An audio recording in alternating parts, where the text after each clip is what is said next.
Before we begin, let me show you the flower behind me.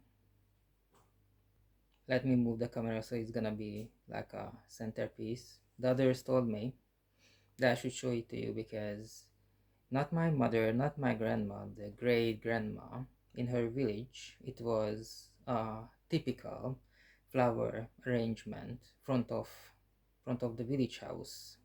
So if you walk the main street, this is what you saw. This is what you witnessed walking through the village with very colorful flowers, and in between the flowers this very small white flowers, so it looks much more intense. We went to have a meal in Pasta Evangelist, and I want to talk about it because it was very special. But before that, we need to talk about the LA, not flowers, fires. Because I saw a video where a guy was saying, crying and shouting. He didn't talk like me in a monotonous voice. He was crying and shouting on video that he will be never be able to visit Hollywood, Los Angeles area again because that is basically gone. This is obviously the point of view from the touristy side, and I absolutely sympathize with this. There were so many places on my list over the years I wanted to go. I wanted to see, I wanted to feel, experience the place, and basically so much change happened that I'm no longer interested. Places like I don't really want to say it because they are long gone, because certain changes happened. Obviously, none of them like in LA. For example, Notre Dame, that was burned down, but miraculously in 5 years they could rebuild it. But it's obviously not the original version, it's a rebuilt version. It's a miracle that they could pull it off in this day and age with this economy, but still it's not gonna be the original, but still absolutely amazing work. The other one is Hong Kong.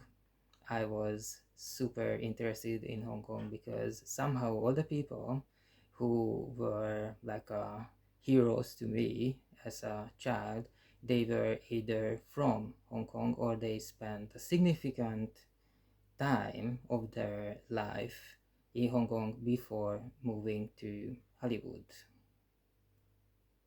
All my thoughts with the people who suffered from the LA fire. It's not just all the injuries, the loss of life, the loss of houses, but lots of artwork as well, which can be never be replaced.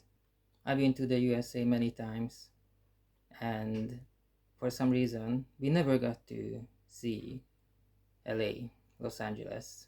There was always something. Once we missed the plane, missed our flight by like 4 minutes or something like that, and we couldn't get on the next flight because it was some sort of student break or something like that, and everything was fully booked. They said, okay, no worries, come back in 1 week, and we said that we cannot come back in a week. So we lost the plane ticket and everything with it. It was, oh my god, it was really really expensive. And then the other time, everything was paid, everything was organized, everything was planned for. And then 2022, 2020, you know what happened there. Everything was closed. They canceled all the flights, they canceled all the hotel rooms, the car rentals. We got back our money that time, but everything was canceled, and the lockdown came. We were in London. They said, okay, you're staying at home, not just in London, you're staying inside your house. And we were there for months. So there was always something. That's why I didn't see LA, and we really wanted to. I actually have family there. I have a huge family in lots of countries, and most of the family members, they are in the state of New York, but some of them, and I'm not in contact with them, they are in LA, and I hope I hope they are good.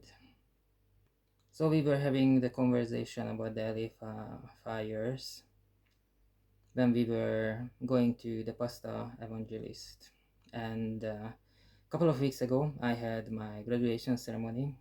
I did economist degree, so I'm now I can say that I'm an economist. And we were in this pasta evangelist, and if you study business or you study economics or you study anything like this, you got to choose active companies, active brands, to analyze them. And I knew all the brands because I live in London, and I traveled fairly a lot, so I know all the brands. There was only one brand, or one single brand I did not know, and that was Pasta Evangelist. So we were in there, and it was a very interesting experience. And it's important to say, this kind of things, because we don't know how long it's gonna last. It was an open kitchen experience, so you were sitting at your table, and a couple of meters away, you could see what's going on inside the kitchen, and it was very professional, very calm. Everyone was very easygoing. There was absolutely no stress, no pressure, and they did everything one by one. You order something, or an order came in by phone or email or by any sort of delivery app. They did every single thing separately, and even though I live in London, this is where I studied. I come from Eastern Europe, and there you do everything together, and then portion. You do the portion, separate portion, and you sell it like that. But here they do everything one by one, and the menu is very interesting as well. You choose separately the pastas. There are several types of pastas, more than 10 of them, so there's lots of them with their original name, the Italian name, and then you choose the sauce you want it to mix it with, and so on. So it's a very interesting menu. I never seen anything like that before, and there's a waiting service as well, and I actually need to talk to them. Usually I just order and that's it, but I needed to talk to them because I just did not know the different kind of pastas at all. The whole thing is absolutely lovely, this pasta evangelist, and it's so creative and so nice. For example, the Wi-Fi password was tortellini, which is a type of pasta. So I would definitely recommend it to a friend. And so we paid, everything was fine. Then I realized, because sometimes when we need to go through emails, important things, sometimes what I do to focus is I add up numbers. So I took the receipt and I just add everything up. Obviously, it's not because I didn't trust them or anything. This is like it's a good exercise for the brain. And I realized that there is no service charge. If you're in London and if you go to a restaurant, you go anywhere, you will see that a service charge, usually it's like 12%, added to your bill. And here there was nothing like that. So if you wanna give a tip, you need to do it absolutely separately. The other thing I wanted to say, that every table was occupied. It was a small place, maybe like 6 tables, but everything was occupied, and yeah, it was very friendly, very good atmosphere. even the waiter was Even the waiter was so nice. Some people, they have this kind of skill. I don't think it's something that you can learn. I think you're born with it. When you meet a person the first time, and they make you feel that you knew each other for 20 years, and this waiter could do that, and that was absolutely fantastic. But the overall experience was that very, very long time ago, basically all the restaurants are closed that give so much attention to the food, like working on the pasta, like that, making the food from scratch. And here in 2025, we had that, and that was amazing. That still there are restaurants like that stayed in London, and they are open